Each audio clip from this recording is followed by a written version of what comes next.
భారీ వర్షాలు రాజస్థాన్ ను అతలాకుతలం చేస్తున్నాయి. అకస్మాత్తుగా కురిసిన వానలకు 12 మంది మృతి చెందగా వేలాది మంది నిరాశ్రయులయ్యారు. జైపూర్, టోంగ్ సహా రాష్ట్రంలో తూర్పు, దక్షిణ జిల్లాల్లో వరదలకు రహదారులు తెగిపోయాయి. చాలా ప్రాంతాల్లో విద్యుత్, సమాచార వ్యవస్థ దెబ్బతింది. సహాయక చర్యలపై ముఖ్యమంత్రితో ప్రధాని చర్చించారు. వరద ప్రభావిత జిల్లాల్లో పాఠశాలలకు ప్రభుత్వం ఇవాళ సెలవు ప్రకటించింది.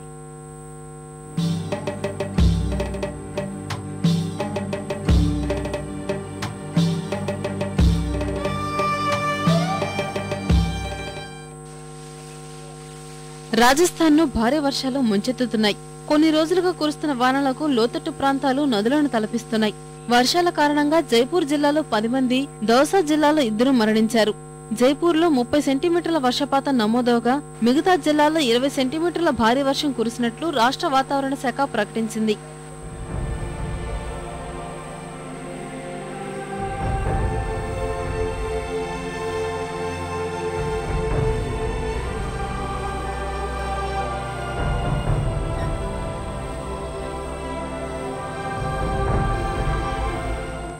జైపూర్, టాంకాలోని చాలా ప్రాంతాల్లో ఇళ్లలోకి నీరు చేరటంతో బాధితులను దగ్గరలోని పాఠశాలకు తరలించి ఆశ్రయం కల్పించినట్లు కలెక్టర్ ప్రకటించారు.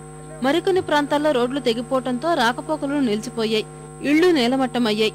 విద్యుత్, సమాచార వ్యవస్థ దెబ్బతింది. భారీ వర్షాలతో రాష్ట్రం అతలాకుతలం కావడంతో ప్రధాని మన్మోహన్ సింగ్ ముఖ్యమంత్రి అశోక్ గెహ్లాట్ కు ఫోన్ చేసి పరిస్థితిని అడిగి తెలుసుకున్నారు. సీఎం సైతం ప్రభావిత ప్రాంతాల్లో సహాయక, రక్షణ చర్యలపై ఉన్నతాధికారులతో అత్యవసర సమావేశం నిర్వహించారు.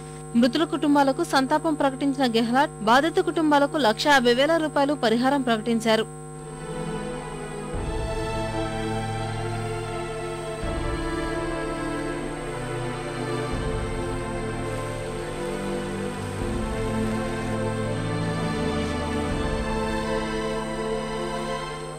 कल सुबह से आज सुबह तक 207 mm बरसात हो गई। ये लगभग 8.25 इंच होती है और ये अपने आप में एक रिकॉर्ड है कि 8.25 इंच 24 घंटे में बरसात।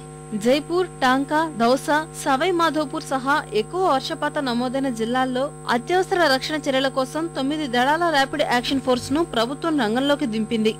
అటు చాలా పట్టణాల్లోని కాలనీలో నీరు చేరటంతో ప్రభుత్వ, ప్రైవేటు పాఠశాలలకు ప్రభుత్వం సెలవు ప్రకటించింది.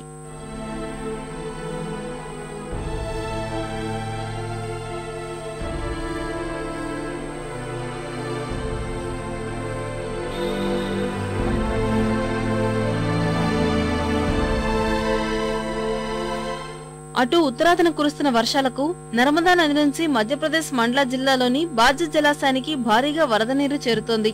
దీంతో డ్యాం 17 గేట్లు ఎత్తి 92,130 క్యూసెక్ల నీటిని దిగువకు వదులుతున్నట్లు అధికారులు ప్రకటించారు.